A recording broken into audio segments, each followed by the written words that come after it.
Go on Cool Pick B500, man. I take pictures of craters on the moon. All right, we gotta finish up our interview here. I hear you. Hey, dog, Goop Dog. Snoop Dogg. Snoop Dogg. Over there! Hey, what's so important? What you got here that's worth living for?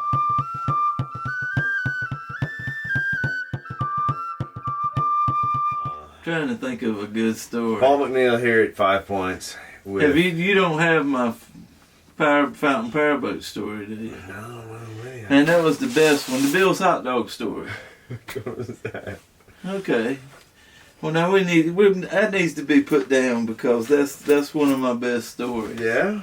Let's do that. Well, one. tell me about it. What's okay. the story here? All right. This is G-Force, Gary Lilley. Yeah. Excuse We're me. here. I caught him off guard. He was doing some work. Straightened up here a little bit. And we're parked here outside of the house he was born in. Yeah. 5 points, North Carolina. No. Okay. This is supposed to be one of the chapters in my book, G-Force, Life and Times of G-Force. And anyway, back in 2005, I started as a joke hauling scrap metal and junk cars. I said, hey, I can make a few dollars at it. And now it's 2020, and I'm still selling a little bit of copper and selling scrap metal. And, I made a little bit of money here and there. It's a good side job. But anyway, back in 2005, 2006, I had people helping me. And I would... whatever I got for the load, we take $20 fuel off the top, and we would, my driver would get a third, I'd get a third, and my other help would get a third. We'd split it all even after the $20 gas. Well, out of my third, I would go to Bill's Hot Dogs, which is a local place in Washington. They had this hot chili that nobody knows what's in it. It's a white, creamy kind of sauce, and it's good. There's nothing else. It's not like any chili because you hardly find any meat in it, but it does have some It's got a little kick to it or something. It's got a little bit of hamburger in it once in a while, but it's mostly beans and pepper probably. But anyway, I go in there one day, and it was back when their hot dogs were about 50 cents, so I could buy everybody a couple hot dogs and not spend a whole lot of money. I'm hungry just thinking about it. Yeah, well, I buy the cruise. I pay for lunch for the cruise. Sure. Well, I go in there one day, and this guy ahead of me, he gets up to the thing. He says, I want 40 all the way, 30 just mustard and chili, 20 mustard and 10 plain. I said, well, man, you got a hankering for a hot dog, don't you? I'm trying to get 8 and get the hell out of there, and which I didn't tell him that, but that's what I was thinking. Sure.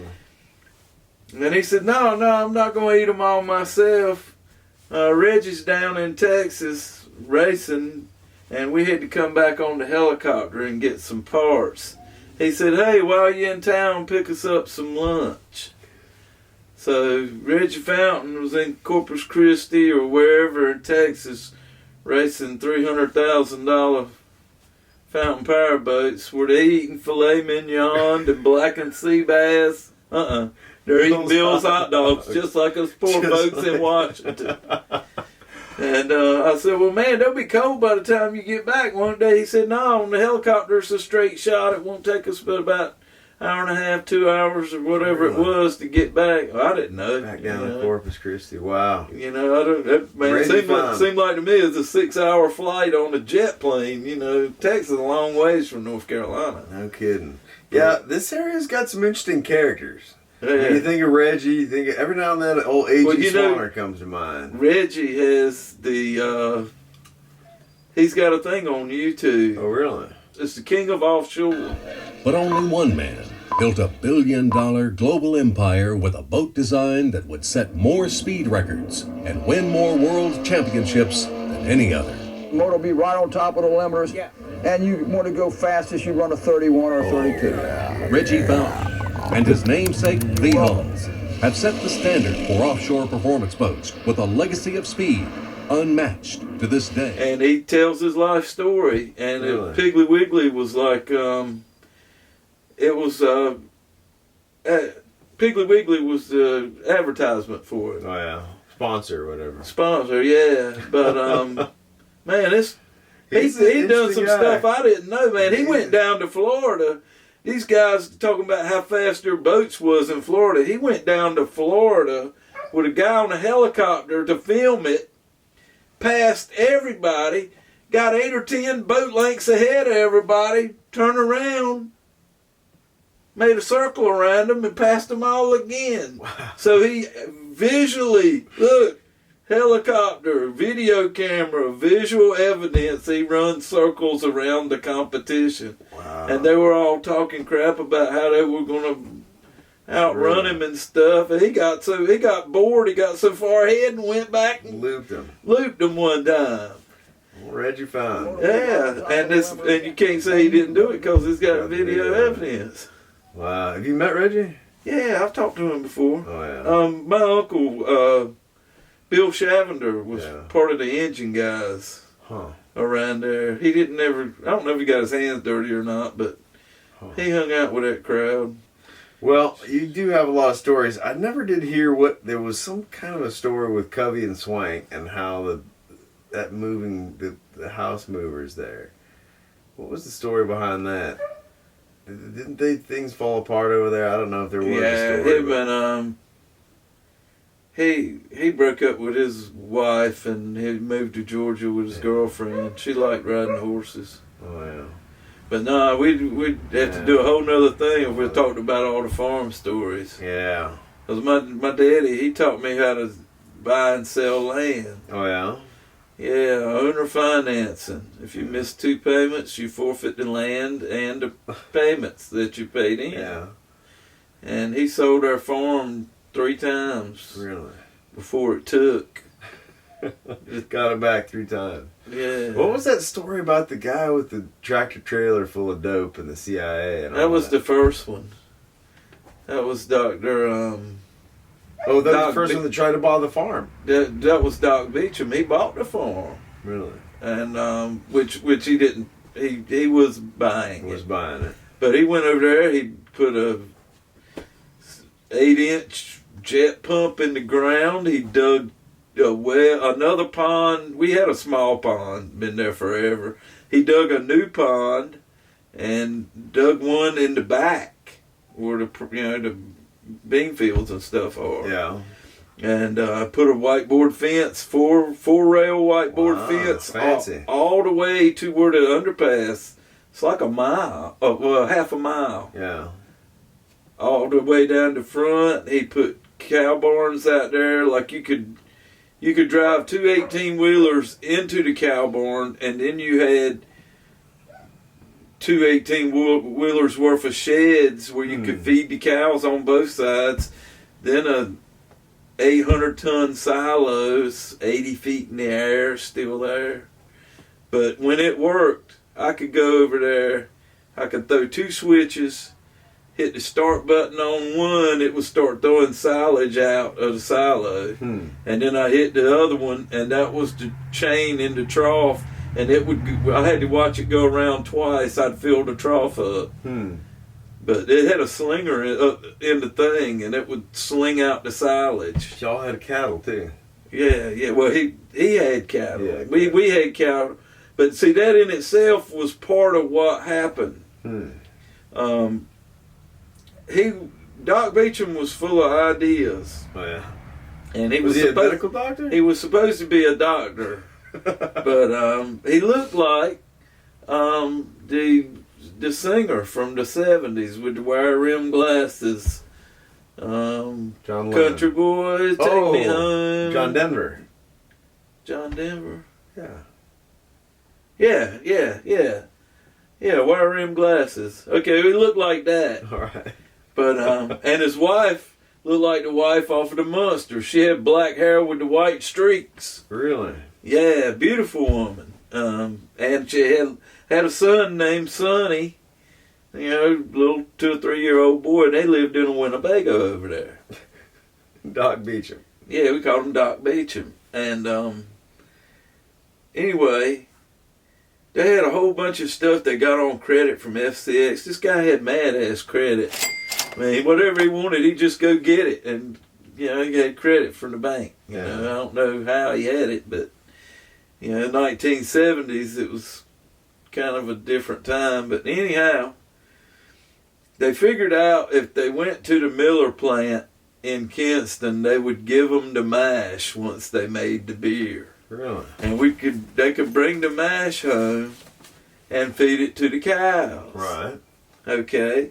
Well, first they didn't have no way to unload the trailer, so they had to get a skid steer. Mm-hmm. And back then, it was the early, like 1974, 75, the trawlers were bringing dope in to Pamlico Sound.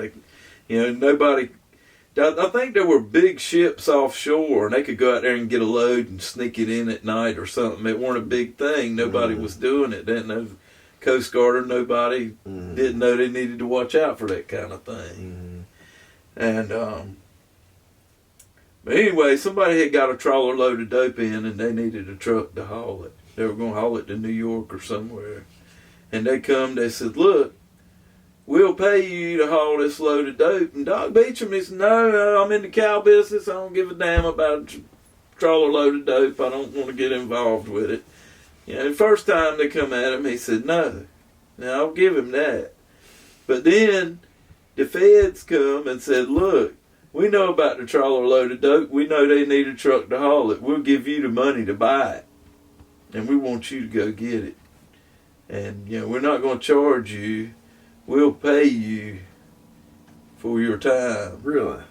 Okay. Well, they give him the money to go pay for the dope. He goes and gets the dope. Don't pay for it. He keeps the money and the dope. We never seen him again. Okay? All right. His old lady didn't know where he was at. She loaded up to Winnebago. She left. Okay. FCX, there was a bunch of stuff over there, troughs and them big things of syrup and stuff. What did I call it? Supplement. Yeah, there was like eight or 10 of them supplement boxes over there, half full of supplement. For the cows. But I didn't tell you about the cows, though. He got white-faced cows because they were supposed to be good meat cows. Well, one of the bad things about white-faced cows, they get the pink eye bad. Oh, really? Well, one of them had the pink eye. Well, ryegrass grows up about, it grows up shoulder high, but most of the time you mow it, it'll grow up about a foot, and that's right at eye level when they're eating. Right. Pretty soon, all 40 of the cows had the pink eye. We're spraying medicine on them, trying to help.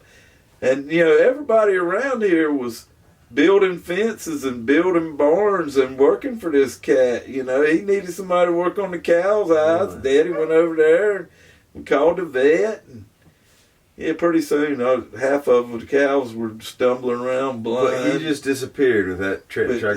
They sold the cows to somebody, and Daddy had a bag full of money. Just a grocery bag full of money. And he was scared. He coming home with that much money, it scared Daddy because it was a lot. But all the cows had pink eye. Really? But yeah, that was part of it before. That happened before the dope deal. But we never seen him again, and we had to chain the gate on both ends because FCX would come down here at night and lift the gate off the hinges and swing it around with the other end chained and locked. Really? Yeah, well, they were trying to recoup their stuff. Huh. Yeah. That was the good old days. Well, Daddy, I didn't know it, but the house here, somebody bought the house from him one time. And Mama was living over on the farm in a Stubbs house or something like that.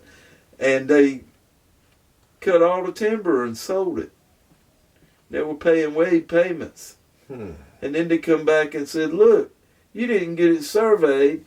You sold us 42 acres. There's only 38 acres. Wade had to give them the money back. They kept the money for the trees and just beat him out of it. So from then on, whenever he said, Gary, whenever you sell a piece of land, get it surveyed first. You pay for it. And then they can't do that.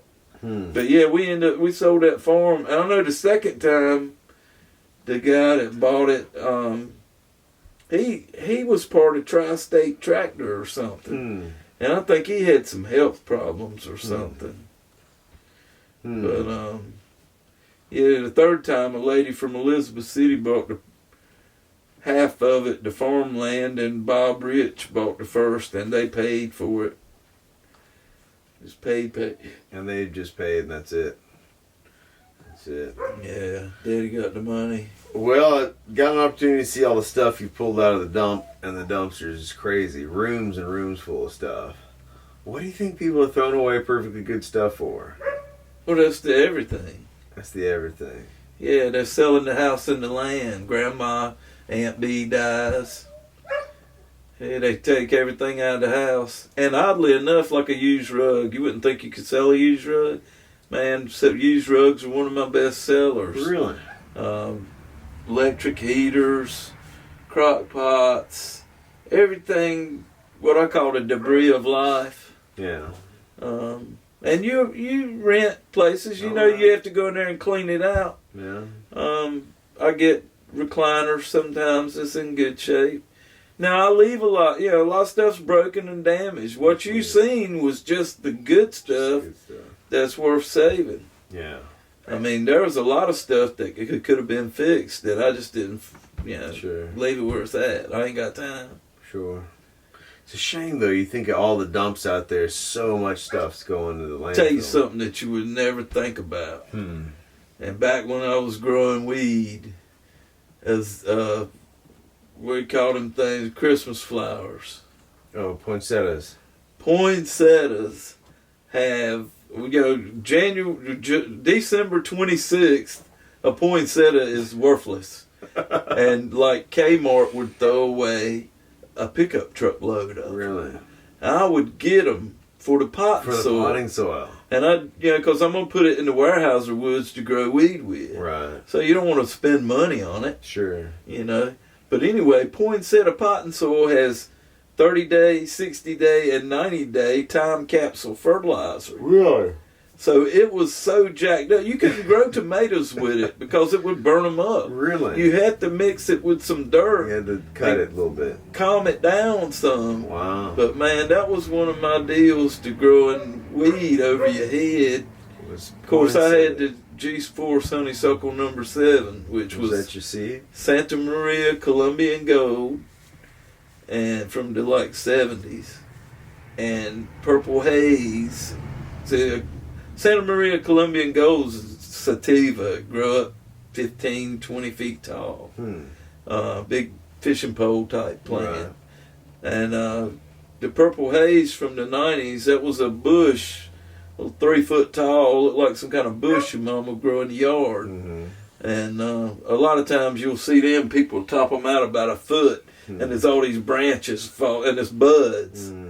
But anyway, I mixed the Santa Maria sativa with the Purple Haze indica, and it made the G-Force Honeysuckle number 7. It would grow an 8 to 10 foot tall plant in the Weyerhaeuser woods with 1/4 to 1/2 pound of bud once you trimmed everything up, which ain't a great amount, but it would just give you this opiate kind of, you had to leave it till the frost. That was the key to any of it. Just let it stay out there, because between the second week of October and November 1st, when the frost come, man, the buds would just double in thickness. They wouldn't grow bigger, but they fatten up. Really? And man, it would go from like when it was young, you get this soaring crack high, and then you come down. But once you let it stay, you got this kind of creeper high, and when you got high, you stay high. You'd be starving to death and couldn't get out of the chair to go get something to eat. It was great, man. I mean, it just make you, take all the pain away. Yeah. It was an opiate. But you don't smoke anymore. No, I quit smoking weed. Yeah. I tell you, and it that was from the cocaine thing. Somebody finally taught me about it, or I read about it in the psychology book. On the left side of your brain, you got a pleasure center, and the Paranoid Center. They're about that big, and cocaine is it doesn't discriminate, Oh, okay. and it stimulated both. And that's why you go peeping out the window and you're scared the man's coming after you. You know, No. some people say, "Oh, it never affected me." Yeah, it affected them too. They just sat there and held their breath. They didn't, you know what I mean? Right. It affects everybody that way. Sure. And but yeah, weed now makes me paranoid. Yeah. I smoke some pot. I think you can smell it on me. Doesn't matter if you can or not. Right. It's in my head that you can. You know out west, most states it's legal. Yeah. Like, But what if- you can just sit but when outside a highway Walmart patrolman and smoke a pulls- J. Yeah, but when the highway patrolman pulls you over, how do you keep from getting a DWI?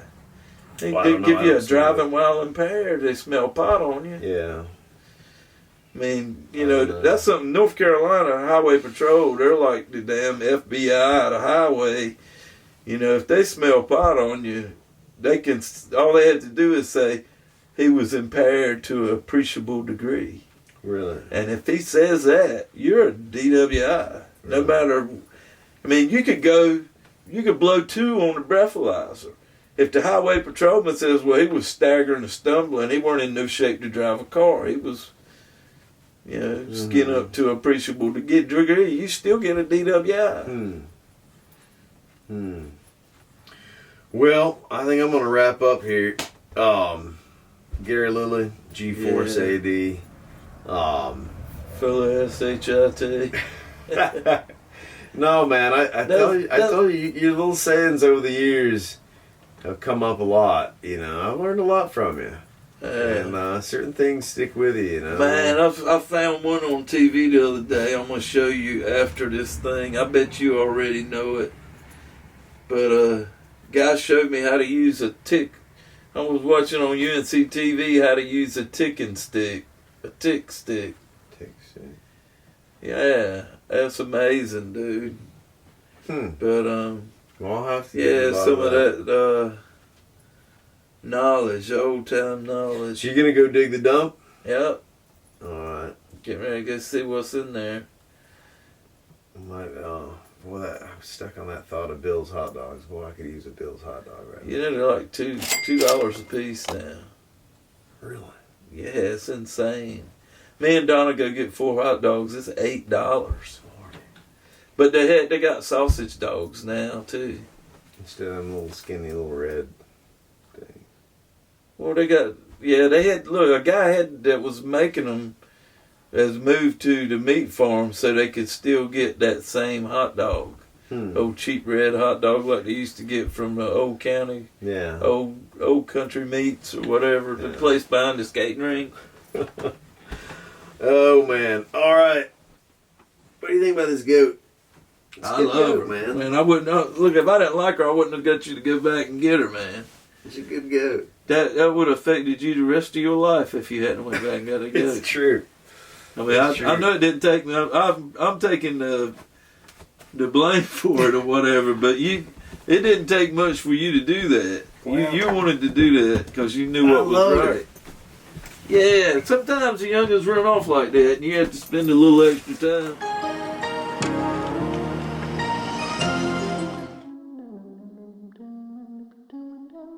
Subscribe.